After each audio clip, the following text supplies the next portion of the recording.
Kumusta mga kaibigan? Isang mapagpala at ligtas na araw po sa ating lahat. Bali mga kaibigan, mga lads, nandito pa ngayon sa Arcovia Terminal. Uwi po ako sa amin sa Bicol. Ito po ang aking sasakyan, yung Bicol Isarug na Volvo na bus. Bali mga kaibigan, mga lods, 8:45 po yung biyahe, pero ngayon po ay napaaga dating ng bus kasi nga po Sabado. Samahan niyo po ako sa aking biyahe pauwi po sa aking pinakamamahal na bayan na Pulangi sa Albay po. Bali ito mga lods, bali 2x1 po yung upuan. Dito po yan sa model ng bus na to na Volvo, na talaga naman napakaganda ng bus na to mga lods. Napakalinis din po ng loob ng bus. Yan mga kaibigan, meron pa po siyang CR. Di na po kayo mahirapan kung sakali man naihi po kayo. Pero syempre napakahirap umihi kapag bumabiyahe po yung bus. Ito mga lods, talaga naman napakaganda ng upuan, napakaluwang. Malapad din po talaga naman. At yung legroom niya mga lods, kung nakikita nyo, talaga naman na napakaluwang. Sobrang komportable mga kaibigan, mga lods, ng bus na to. Talaga naman napakaluwang po rito. Ito naman mga kaibigan, yung control, yung adjacent po ng upuan. Bali yung sa likod, yan po yung sa kung ihiga na po natin. At yung sa harap naman po, yan po yung dito po yan sa may paanan. Na talaga naman parang higang-higa po talaga kayo. Talagang mapipil nyo na talagang sobrang higa. Kasi nga po talagang sobrang napaka-komportable ng upuan na to. Ito naman mga lods, yung loob ng bus na talaga naman napakaganda po ng interior niya. Sulit, lakas din po ng aircon dito mga lods. Tapos talagang sobrang lupit ng upuan. Ganitong model ng bus na magandang sakyan mga kaibigan, kasi nga po sa sobrang haba po ng biyahe, talaga naman mas masarap yung komportable po tayo. Eto na mga lods, paalis na po kami rito sa Arcovia. Dito po yan sa Pasig sa may C5. Ang aking pamasahe nga po pala mga kaibigan, mga lods, ay 1,450.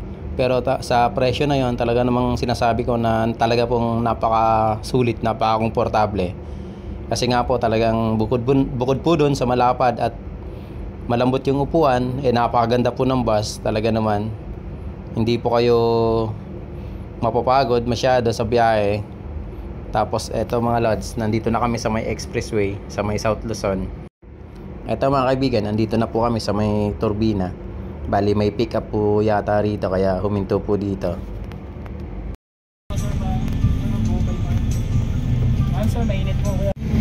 Pagkatapos ng pick up mga kaibigan, bali dire-diretso na po ulit ang biyahe. Maulan po rito sa may bandang Laguna. Eto mga kaibigan, mga lods, yung unang stopover. Bali kakain po kami rito ngayon sa may Villas Cadero. Dito po yan sa may Chaong, Quezon. Dito po yan sa McDo sila umihinto. Pagkatapos ng kainan namin mga lods sa may Villas Cadero, bali diretso na naman po yung biyahe. Tuloy-tuloy na naman po kasi malayo pa po kami. Nasa may bungad pa lang po kami ng Quezon. Unang bayan po kasi ng Quezon yung Chaong. Kasi pagkalampas lang po yun ng San Pablo. Ito mga kaibigan, mga lods, talaga naman makulimlim dito. Pero okay naman yung panahon. Mabuti na lang talaga hindi ako nagmotor kasi bala ko talaga magmotor.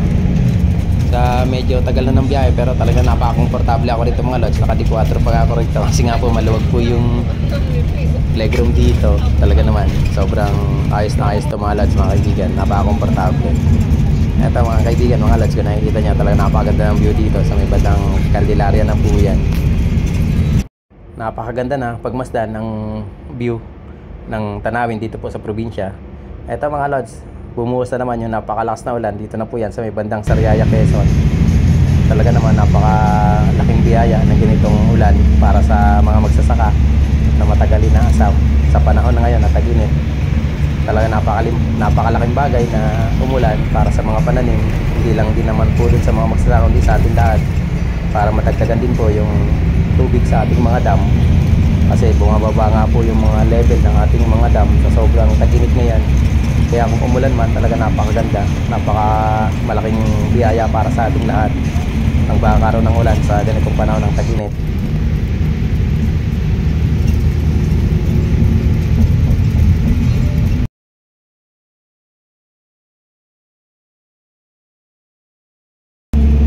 Ito mga kaibigan, mga lods, paakyat na kami ng Bitugang Manok. Dito mga lods mga kaibigan, napakainit na. Doon sa may Candelaria, bandang Sariaya din, napaka maulan. Tapos dito po yan sa may bandang Bitugang Manok, akit na po yan ng Atimonan. Sobrang mainit po rito mga lods, pero sobrang okay naman yung maganda yung biyahe namin. Sakto lang din yung patakbo ng bus driver, tapos talagang safe magpatakbo at napaka-komportable nga po, hindi ka po mangangalay, hindi ka po masakit sa likod yung upuan kasi nga po napakalapad.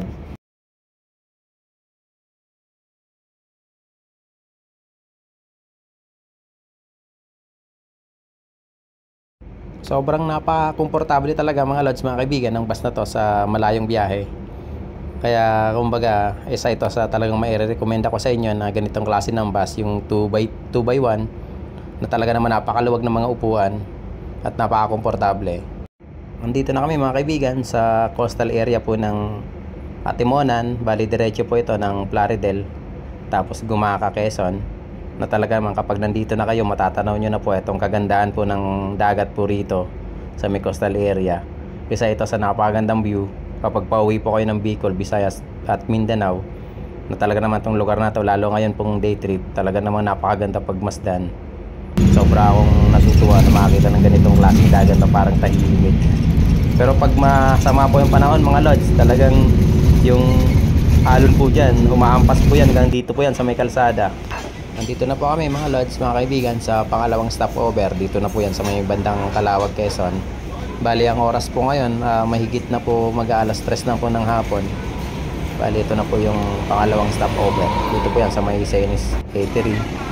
Ito mga lods, yung bus na sinakyan ko na Volvo na napakaganda. Magandang bus ng uri ng bus nila. Ito mga lods, sinabot na po kami ng gabi sa aming biyahe. Nandito na po kami sa may bandang Quirino Highway. Sobrang makakatulog kayo mga lods sa haba ng biyahe at napaka-komportable ng bus. Ito mga lods, mga kaibigan, bali ito na po yung last na stopover. Dito po yan sa may Naga City. Bali ito po yung depot nila. Dito po talaga yung hintuan kasi nga po andito po yung kargahan ng diesel nila. Ito rin mga lods, mga kaibigan, yung pinaka-main office po ng Piña Francia, Bicol Isarug, na talaga namang napakalaki ng area na ito mga lods. Andito rin talaga yung hintuan lahat kasi nga po dito rin po chine-check yung buong mga bus, pati po yung mga pasahero. Tapos ito mga lods, kung nakikita nyo, napakaganda po ng loob kapag gabi. Ang ganda ng mga ilaw nila.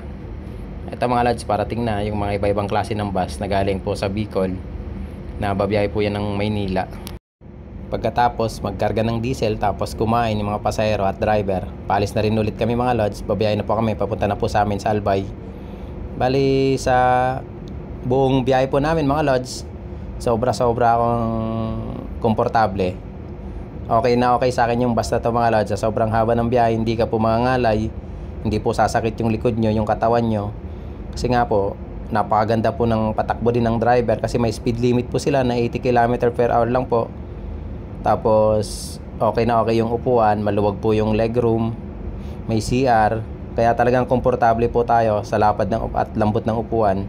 Pero ang isa lang talaga sa hindi ko talaga dito nagustuhan mga lods, yung wala talaga siyang charging port, na kung sana meron man lang kasi sa sobrang haba ng biyahe, tapos minsan di gumagana yung TV nila, wala tayong ibang mapaglibangan sa biyahe kundi ang ating mga gadget. Sana naman nilagyan po nila nun para kung sakali man malobat tayo, meron pa rin po tayong mapaglilibangan sa haba po ng biyahe. Ito mga kaibigan mga lods, bali pababa na ako rito sa aming bayan na pinakamamahal, ang aking bayan na Pulangi. Susunduin din ako ng aking kapatid, nandyan na siya sa baba nakamotor. Maraming salamat po sa panonood. Padaba po kamo mga kaibigan, mga lods. Maraming salamat Lord sa ligtas na biyahe. Salamat Panginoon. Salamat sa lahat. Ingat po tayo palagi. God bless po.